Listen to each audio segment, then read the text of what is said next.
Hello, good morning. It is morning for me. I realize I release these in the afternoon, and I always say good morning because I have these set for 5 o'clock p.m. releases all the time. But hi, my tea is tea. It is not coffee mixed tea. I will probably be saying that for the next week as I do episodes because that was just really gross. In fact, the clips that I did for that day, one of the clips that have this lovely like, ooh, face. Because it was so gross. We are doing chapter 18 of Anne of Avonlea today. And I'm going to get 3 episodes done. It is a Saturday for me, so I don't have to worry about work. So I'm going to get 3 episodes done today. And then tomorrow I have to get episodes done for a different podcast.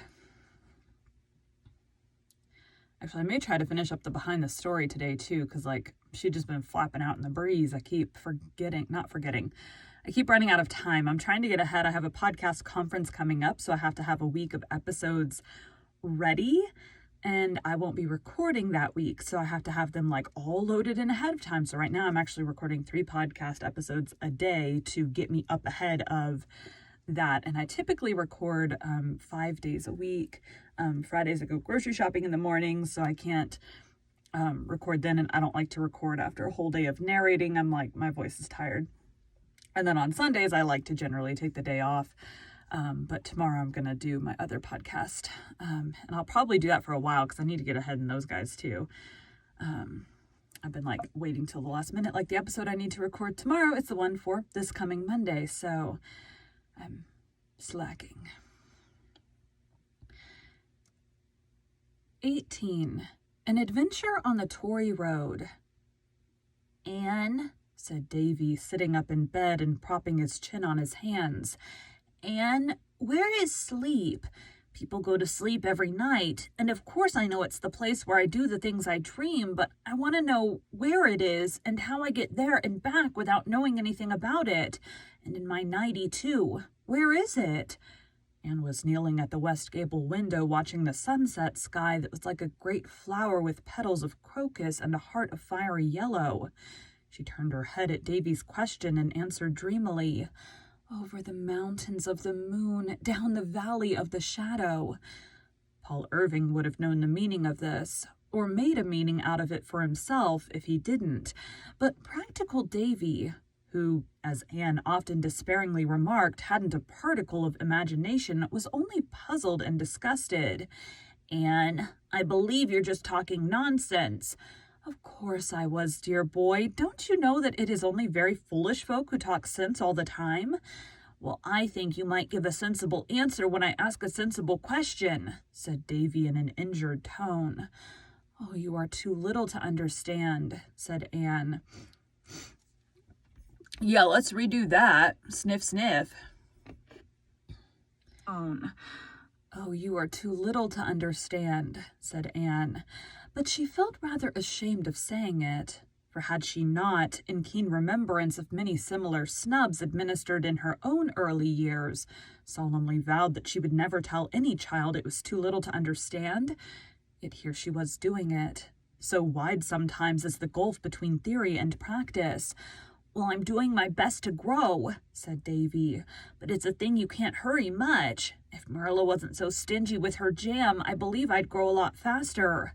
Marilla is not stingy, Davy, said Anne severely. It is very ungrateful of you to say such a thing. There's another word that means the same thing and sounds a lot better, but I don't just remember it, said Davy, frowning intently. I heard Marilla say she was it herself the other day. If you mean economical, it's a very different thing from being stingy. It is an excellent trait in a person if she is economical. If Marilla had been stingy, she wouldn't have taken you and Dora when your mother died. Would you have liked to live with Mrs. Wiggins? Wiggins? You just bet I wouldn't. Davy was emphatic on that point. Nor I don't want to go out to Uncle Richard neither. I'd far rather live here, even if Marilla is that long-tailed word when it comes to jam, 'cause you're here, Anne. Say, Anne, won't you tell me a story 'fore I go to sleep? I don't want a fairy story. They're all right for girls, I suppose, but I want something exciting. Lots of killing and shooting in it, and a house on fire, and entrusting things like that. Fortunately for Anne, Marilla called out at this moment from her room. Anne, Diana signal... Room. Anne, Diana's signaling at a great rate. You'd better see what she wants. Anne ran to the east gable and saw flashes of light coming through the twilight from Diana's window in groups of 5, which meant, according to their old childhood code, come over at once, for I have something important to reveal. Anne threw her white shawl over her head and hastened through the haunted wood and across Mr. Bell's pasture corner to Orchard Slope. "I've good news for you, Anne," said Diana. "Mother and I...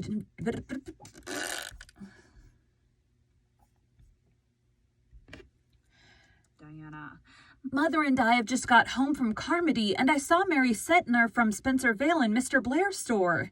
She says the old Cop girls on the Tory Road have a willowware platter, and she thinks it's exactly like the one we had at the supper. She says they'll likely sell it, for Martha Copp has never been known to keep anything she could sell. But if they won't, there's a platter at Wesley Keeson's at Spencervale, and she knows they'd sell it, but she isn't sure it's just the same kind as Aunt Josephine's. I'll go right over to Spencer Vale after it tomorrow," said Anne resolutely, "and you must come with me. It will be such a weight off my mind, for I have to go to town day after tomorrow, and how could I face your Aunt Josephine without a willowware platter? It would be even worse than the time I had to confess about jumping on the spare room bed." Both girls laughed over the old memory, concerning which, if any of my readers are ignorant and curious, I must refer them to Anne's earlier history. The next afternoon, the girls fared. The next afternoon, the girls fared forth on their platter hunting expedition. It was 10 miles to Spencervale, and the day was not especially pleasant for traveling. It was very warm and windless, and the dust on the road was such as might have been expected after 6 weeks of dry weather. "Oh, I do wish it would rain soon," sighed Anne. "Everything is so parched up. The poor fields just seem pitiful to me, and the trees seem to be stretching out their hands, pleading for rain." As for my garden, it hurts me every time I go into it. I suppose I shouldn't complain about a garden when the farmers' crops are suffering so. Mr. Harrison says his pastures are so scorched up that his poor cows can hardly get a bite to eat, and he feels guilty of cruelty to animals every time he meets their eyes. After a wearisome drive, the girls reached Spencer Vale and turned down the Tory Road, a green, solitary highway where the strips of grass between the wheel tracks bore evidence to lack of travel. Along most of its extent, it was lined with thick-set young spruces crowding down the roadway, with here and there a break where the backfield of a Spencervale farm came out to the fence of an expanse of stumps, was aflame with fireweed and goldenrod. "Why is it called the Tory Road?" asked Anne.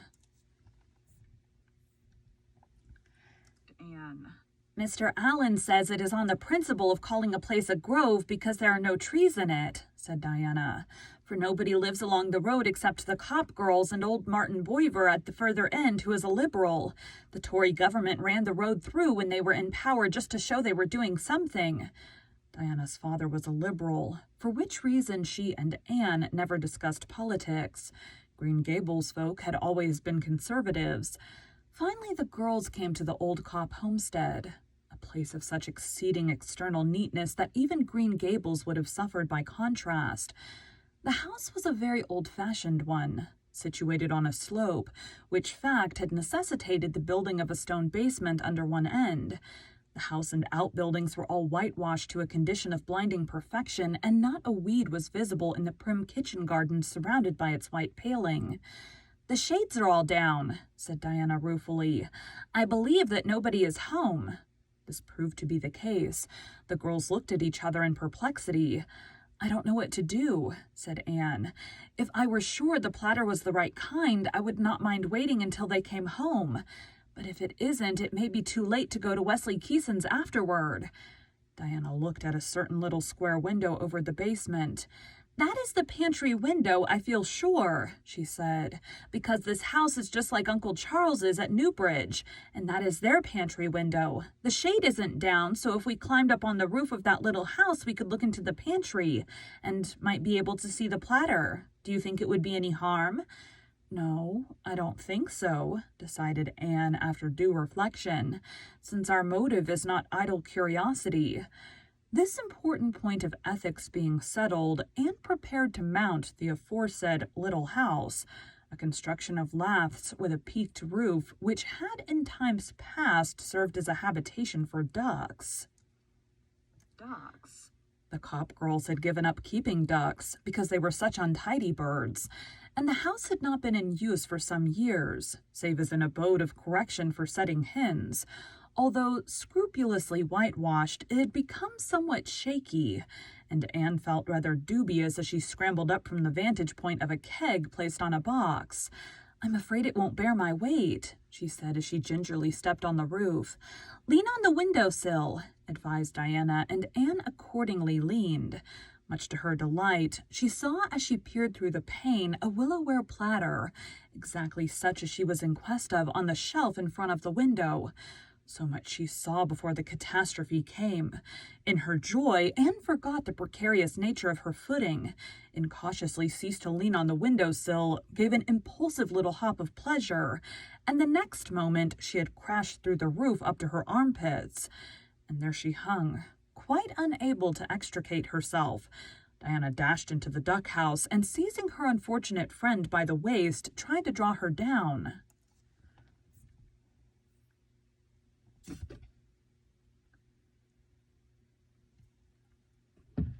Always getting into scrapes. Her down. Oh, don't, shrieked poor Anne. There are some long splinters sticking into me. See if you can put something under my feet, then perhaps I can draw myself up. Diana hastily dragged in the previously mentioned keg, and Anne found that it was just sufficiently high to furnish a secure resting place for her feet. But she could not release herself. Could I pull you out if I crawled up? Suggested Diana.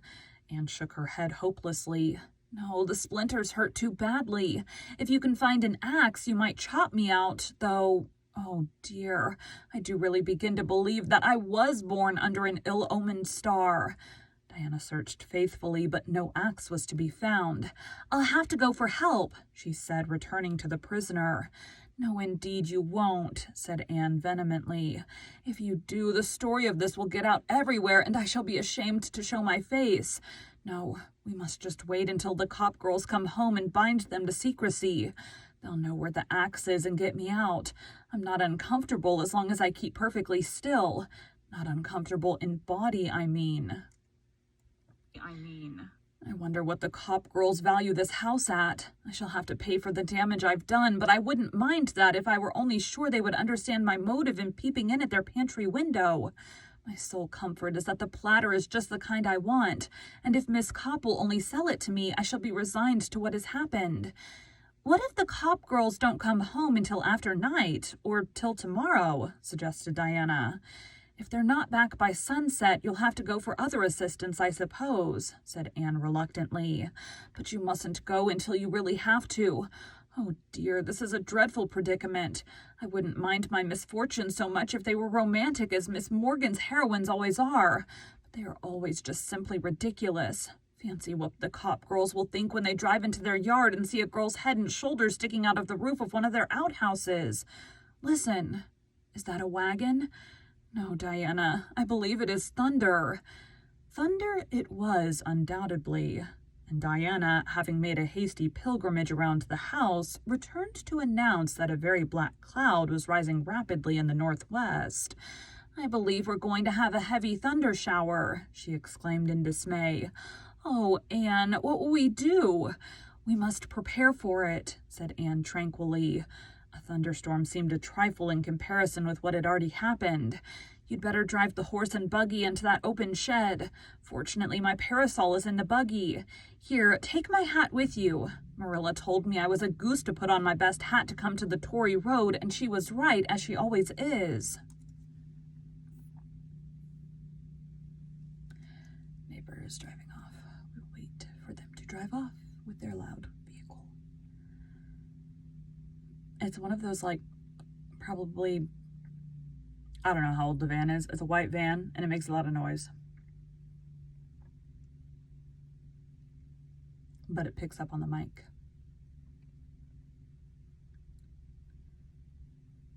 Probably not right now while it's idling, but when they drive away, it gets even louder.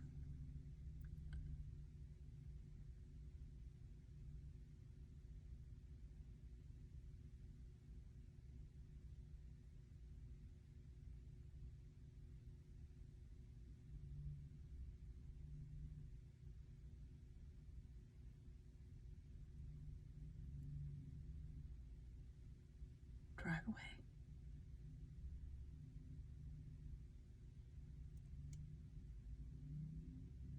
There it goes.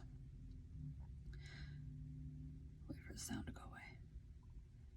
It is. Diana untied the pony and drove into the shed just as the first heavy drops of It is. Diana untied the pony and drove it into the shed just as the first heavy drops of rain fell. There she sat and watched the resulting downpour, which was so thick and heavy that she could hardly see Anne through it, holding the parasol bravely over her bare head. There was not a great deal of thunder, but for the best part of an hour the rain came merrily down. Occasionally Anne slanted back her parasol and waved an encouraging hand to her friend, but the conversation at that distance was quite out of the question. Finally the rain ceased. The sun came out, and Diana ventured across the puddles of the yard. "Did you get very wet?" she asked anxiously. "Oh, no," returned Anne cheerfully. "My head and shoulders are quite dry, and my skirt is only a little damp where the rain beat through the laths. Don't pity me, Diana, for I haven't minded it at all. I kept thinking how much good the rain will do and how glad my garden must be for it. I'm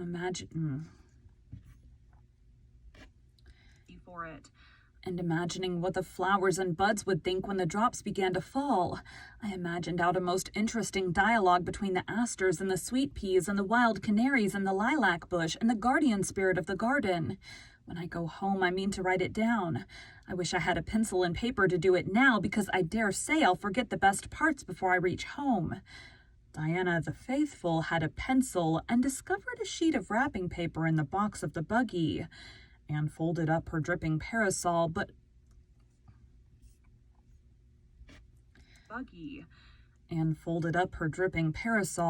on her hat, spread the wrapping paper on a shingle Diana handed up, and wrote out her garden idyll under conditions that could hardly be considered as favorable to literature.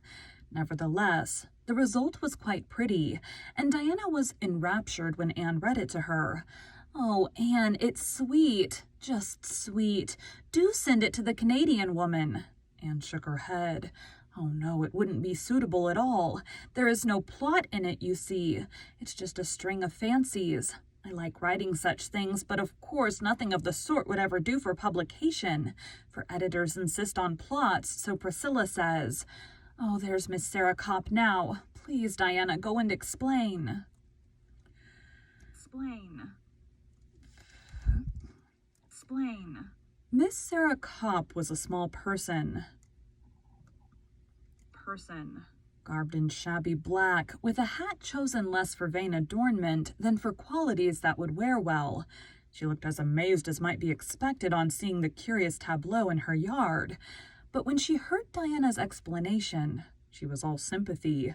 She hurriedly unlocked the back door, produced the axe, and with a few skillful blows set Anne free. The latter, somewhat tired and stiff, ducked down into the interior of her prison and thankfully emerged into liberty once more. "Miss Copp," she said earnestly, "I assure you I looked into your pantry window only to discover if you had a willow-ware platter. I didn't see anything else. I didn't look for anything else."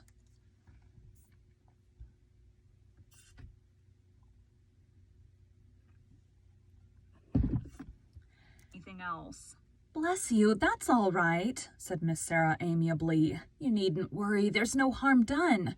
Thank goodness we cops keep our pantries presentable at all times and don't care who sees into them.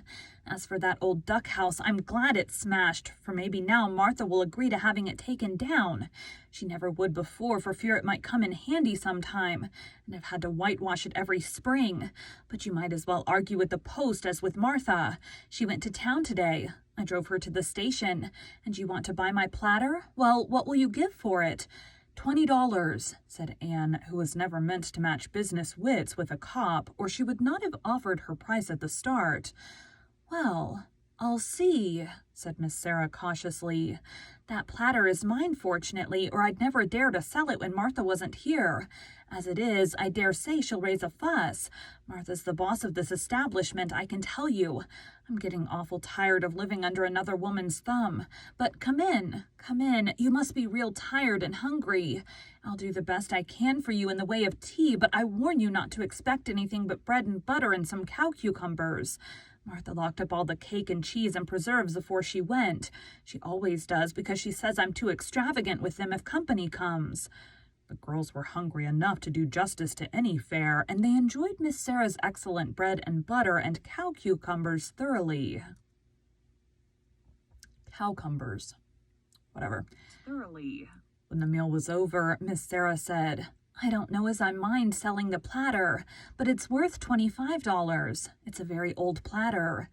Diana gave Anne's foot a gentle kick under the table, meaning, don't agree, she'll let it go for 20 if you hold out. But Anne was not minded to take any chances in regard to that precious platter. She promptly agreed to give 25, and Miss Sarah looked as if she felt sorry she hadn't asked for 30. Well, I guess you may have it. I want all the money I can scare up just now.